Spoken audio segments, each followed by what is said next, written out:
You're watching the Faculty of the Mace show, where faculty authority is promoted and protected in the Academy of the 21st century.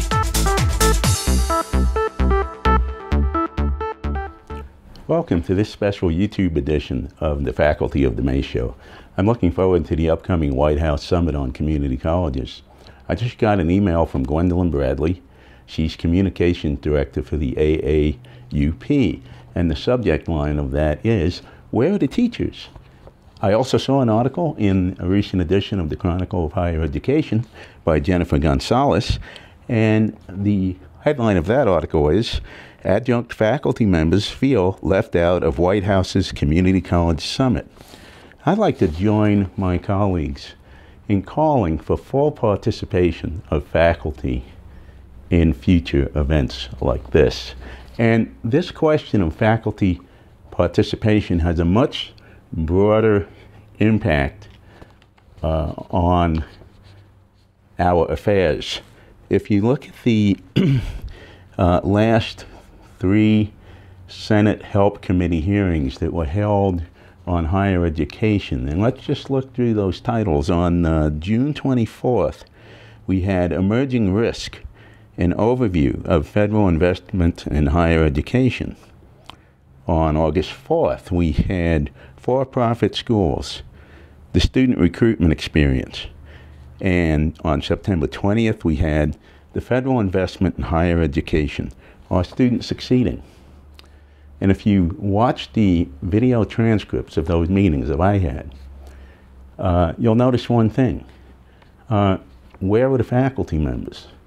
Well, not just as witnesses before the committee, but where were the faculty members with regard to the questionable practices that were reported? Well, 2 major things I want to point out. One, many of these questionable practices occurred at online schools where there aren't day-to-day faculty present. They occurred outside the purview of the day-to-day faculty. 2, even in brick-and-mortar schools, these events occurred also outside of the everyday view of the faculty.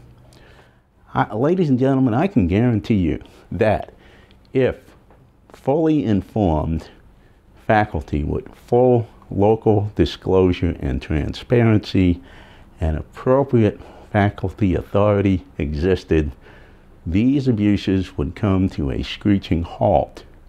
It wouldn't require any legislation, any committees, any negotiated rulemaking. They would just stop.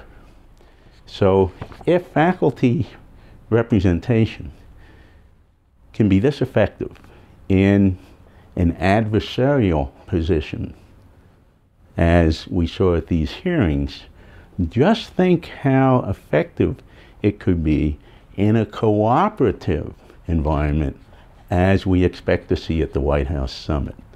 So I urge you all, please consider appropriate faculty representation in all your endeavors.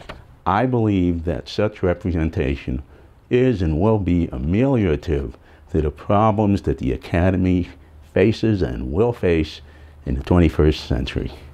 Thanks for listening. I'll see you inside the next video. Produced at Studio C, Colorado, USA.